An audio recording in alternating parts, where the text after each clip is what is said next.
상황보다 마음이 먼저다라는 제목으로 말씀 전하기 원합니다. 인간은 누구나 생명 다음으로 재물에 집착하기 마련입니다. 심지어는 재물에 대한 과도한 집착 때문에 생명의 위험마저도 불사하는 경우도 허다합니다. 왜냐하면 인간에게 있어서 재물은 적어도 이 땅에 사는 동안은 힘과 권위 그리고 각종 편의를 가장 확실하게 보장해주는 매체이기 때문입니다. 그러므로 인간이 재물을 하나님께 바친다라는 이러한 행위는 그 어떤 것보다 하나님을 믿고 사랑한다는 그런 표현이고, 또 하나님께 쓰임 받고자 하는 그런 마음의 고백을 실제적으로 증명하는 가장 강력한 마음 중에 하나다라고 할 수 있을 것입니다. 그래서 주님께서도 내 보물이 있는 곳에 내 마음도 있느니라 라고 말씀하고 있다는 것이죠. 레위기 1장에서 26장은 전반적으로 하나님을 향한 인간의 무조건적 의무에 대해서 규정한 것이라면, 오늘 본문의 27장은 하나님을 향한 인간의 자발적인 신앙 고백의 길을 규정한 것이다라고 할 수 있습니다. 오늘 본문 1절로 8절까지는 사람을 소원 제물로 드렸을 경우에 관한 규례입니다. 여기에 보면 하나님께서는 사람을 소원하여 제물로 드렸을 때 남녀노소에 따라서 그에 걸맞는 값을 정해서 속전을 하나님께 바치게 하도록 그를 통해서 서원을 준수하게 하는 것을 이렇게 볼 수가 있습니다. 자신을 서원한 사람은 당연히 이 성전에서 그 일을 감당하는 것이 당연한 것이었지만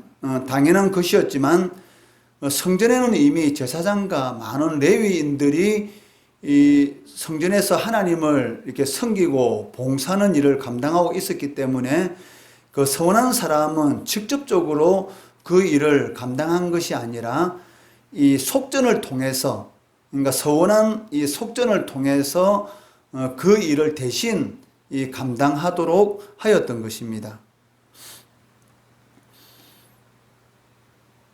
그러나 이 소원은 했는데 이 가난해서 그 값을 지불할 수 없는 그런 경우에 이 사람도 있었기 때문에 거기에 대해서는 이 다르게 이 소원한 그 속전의 값을 다르게 적용하는 것을 볼 수도 있습니다. 그 당시 일반적으로 은 1세겔은 11.4g, 즉 4일 품삯에 해당되는 돈입니다. 그런데 이 20세에서 60세까지의 이런 장년이 속전으로 드려야 될 그 값이 이 50세겔이었기 때문에 지금으로 따진다면 약 한 2천만 원 정도의 돈이 되기 때문에 가난한 자에게는 상당히 큰 금액이죠. 서원은 했는데 그 값을 지불하지 못함으로 하나님 앞에 죄를 짓는 그런 일들을 방지하기 위해서 다르게 그 형편에 맞도록 값을 정해서 그 서원을 이행할 수 있도록 하나님께서 정하시는 것을 볼 수가 있습니다. 8절에 보시면, 그러나 서원자가 가난하여 내가 정한 값을 감당하지 못하겠으면 그를 제사장 앞으로 데리고 갈 것이요 제사장은 그 값을 정하되 그 서원자의 형편대로 값을 정할지니라 라고 말씀하고 있다는 것이죠. 이러한 사실을 통해서 우리가 알 수 있는 것은 하나님께서는 하나님께서는 그 우리의 능력에 맞게 헌신을 요구하신다는 것이죠. 이에 대해서 바울은 고린도후서 8장 12절에서 할 마음만 있으면 있는 대로 받으실 터이요 없는 것은 받지 아니하시리라 라고 말씀하고 있습니다. 그러니까 할 마음만 있으면 할 수가 있다는 것이죠. 즉 마음이 먼저인 것이지 환경이나 상황이 먼저가 아니란 것입니다. 자꾸 우리들은 이 환경과 상황을 내세우면서 그 하나님께서 맡기신 일에 대해서 하지 못한다라고 말을 하고 있지만 실질적으로 환경이나 이 상황보다 먼저 앞서는 것이 무엇이냐면 이 마음이라는 것이죠. 하나님의 일을 할 때에 할 마음만 있으면 하나님께서는 나는 못하더라도 할 수 있는 그 사람을 붙여주시고 또 하나님께서 할 수 있는 그런 모든 필요한 환경들을 이렇게 조성해 주시는 것을 이렇게 볼 수가 있어요. 그러니까 중요한 것이 무엇이냐면 할 마음인 것이지 환경이나 어떤 상황이 아니다는 것이죠. 그렇기 때문에 하나님이 일을 이렇게 여러 사람이 모여서 할 때에 반대만 하지 않으면 된다라는 이러한 말도 있습니다. 그러니까 내가 하지 못하더라도 반대만 하지 않으면 그 일을 할 사람은 하나님께서 언제든지 준비해 놓으셨다는 것이죠. 그런데 이 사람의 심리라는 것이 내가 하지 못하면은 다른 사람도 하지 못하도록 꼭 내가 해야지만이 그 일이 된다라는 그런 생각 때문에 내가 하지 못하니까 다른 사람도 하지 못하도록 이 반대를 하기 때문에 그 일이 이 교회 안에서 이루어지지 않는 것이지, 반대만 하지 않고 선한 일이라고 한다면 찬성하면은 반드시 그 일을 할 수 있는 사람은 하나님께서 준비해 주신다는 것이죠. 19세기 미국 남부에 로이 맥클레인이라는 유명한 이 변호사가 있었습니다. 하루는 맥클레인이 저녁을 먹고 집으로 돌아가는데 어떤 거지가 다가와서 자신에게 이 구걸을 하였던 것이죠. 맥클레인은 이 구걸하는 이 거지의 이 나이를 보니까 어린데도 불구하고 어째서 이 구걸을 하고 있는지 이렇게 물어보았습니다. 그때 그 거지가 하는 말이 자신은 태어날 때부터 버림을 받았기 때문에 구걸 말고는 할 수 있는 것이 아무것도 없다라고 이렇게 답하였던 것이죠.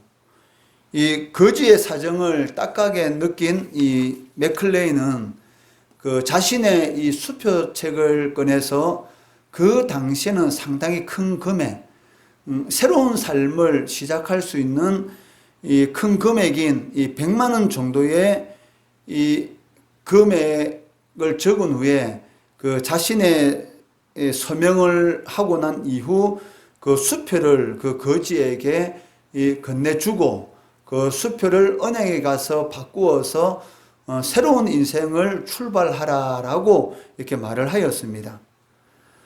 다음날 거지는 이 수표를 들고 맥클레인의 이 말대로 은행을 찾아갔습니다. 그런데 이 은행을 막상 찾아가서 그 수표를 이렇게 한전하려고 하다 보니까 그 은행에 있는 이 사람들이 말끔한 옷을 입고 이렇게 깨끗하게 근무하는 그러한 모습을 이렇게 보게 될 때에 자신의 모습이 너무 초라하게 느껴졌고, 이 거지가 이 상당한 금액의 이 수표를 가지고 온 그 모습을 보고 그 수표를 훔쳤지 않느냐라는 이런 오해를 살 수 있다라는 그런 이 생각까지 미치다 보니까 결국은 한전을 하지 못하고 다시 이 맥클레인을 찾아가게 되었던 것이죠. 그때 이 맥클레인이 그 거지에게 뭐라고 말하냐면, 이 은행원은 당신의 그 외모를 보고 그 수표를 판단하는 것이 아니고 그 수표책에 서명한 자신의 서명을 보고 현금으로 바꾸어 줄 것이다 라고 이렇게 말을 하였습니다. 이 거지와 마찬가지로 자꾸 우리들은, 그러니까 우리가 가지고 있는 이 환경 그리고 상황, 이것을 가지고 자꾸 이 판단을 한다는 것이죠. 그렇지만 그 하나님의 일은 이 하나님이 하시죠. 맥클레인의 이 서명을 보고 그 수표를 환전해 주는 것처럼 하나님께서는 하나님이 그 일을 감당하시는 것입니다. 그런데 하나님께서 우리에게 보는 것은 무엇입니까? 그러니까 주님을 바라는 이 신실한 그 마음을 보는 것이지 우리의 환경과 상황을 보고 그 일을 감당하는 것이 아니라는 것이죠. 이스라엘 백성들이 어떻게 애굽에서 나올 수 있었습니까? 이스라엘 백성들의 이 환경과 처지를 보면 애굽에서 나온다는 것은 불가능한 것이죠. 하나님께서 애굽에서 이스라엘 백성들을 구출해 주셨습니다. 이스라엘 백성들 430년 동안 종살이한 이스라엘 백성들이 무슨 이 군사력이 있었겠습니까? 어떻게 가나안 땅을 정복할 수 있었습니까? 하나님께서 가나안 땅을 정복해 주신 것이지 이스라엘 백성들이 가나안 땅을 정복한 것은 아니라는 것이죠.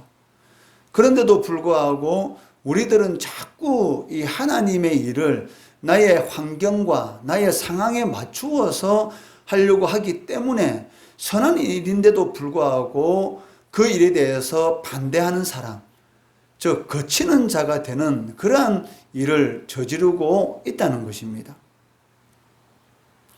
마음만 있으면 하나님의 일은 할 수 있도록 하나님께서 인도해 주신다는 것입니다. 그리고 이 본문에 보시면 이 바치는 그 속전 금액이 성별과 나이에 따라 다른 것을 볼 수 있습니다. 이는 그 서원하는 자의 그 노동력에 따른 기준입니다.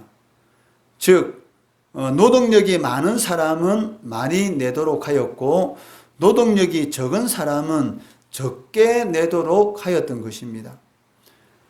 그렇기 때문에 여자보다 남자의 이 속정 금액이 많은 것을 이렇게 볼 수가 있습니다.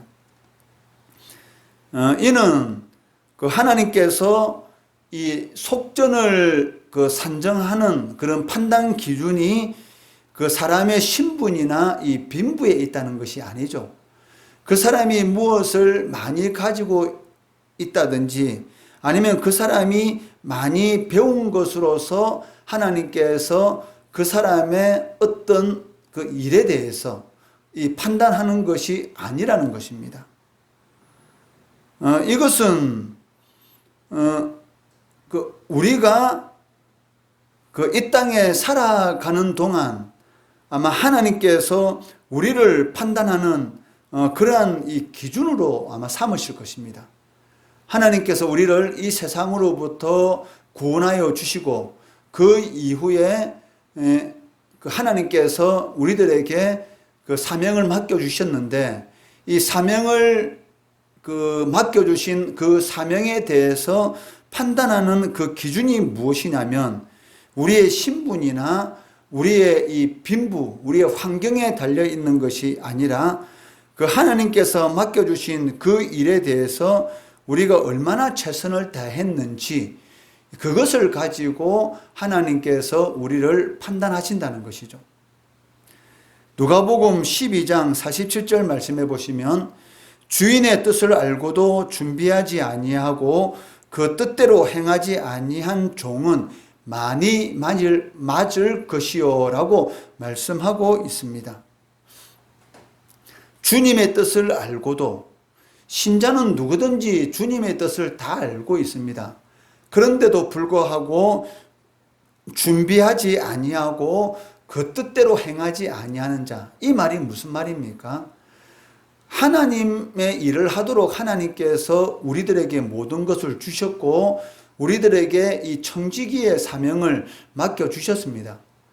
그런데도 불구하고 청지기로서의 사명, 저 하나님께서 우리에게 주신 모든 것들을 통해서 하나님의 뜻을 이루라고 우리에게 모든 것을 맡겨주셨는데도 불구하고 그 뜻대로 행하지 아니할 때에 그것이 이 심판의 기준이 되어서 많이 맞게 된다는 것이죠. 그러므로 이 바울 사도는 맡은 자들에게 구할 것은 충성이니라. 즉, 이 충성이라는 이 단어의 의미는 그 신실한 자라는 그런 의미를 가지고 있습니다. 즉, 하나님 앞에 신실한 사람, 즉 하나님께서 무엇을 맡기든지 믿고 맡길 수 있는 사람이라는 그런 의미를 가지고 있다는 것이죠. 그렇기 때문에 성도라고 한다면 하나님께서 무엇을 맡기더라도 믿고 맡길 수 있는 그런 삶을 살아가야 된다는 것이죠. 그런데도 불구하고 하나님께서 맡기신 그 뜻을 알고 있으면서도 불구하고 육신의 정욕과 안목의 정욕과 이생의 자랑에 매여서 이 세상 사람들의 삶을 따라 이 세상 사람들의 그런 가치관을 따라서 살아가게 된다면 결국은 이 많이 맞는 종, 저 어두운 데서 울 수밖에 없는 그러한 이런 상황에 처하게 된다는 것을 말씀하고 있습니다. 맡은 자들에게 구할 것은 충성이다라는 이 주님의 말씀, 이 말씀을 우리의 삶 가운데 실천함으로 착하고 충성된 종으로서 주님의 이 잔치의 상에 참여할 수 있는 그런 성도 되시기를 주의 이름으로 축원합니다. 이 시간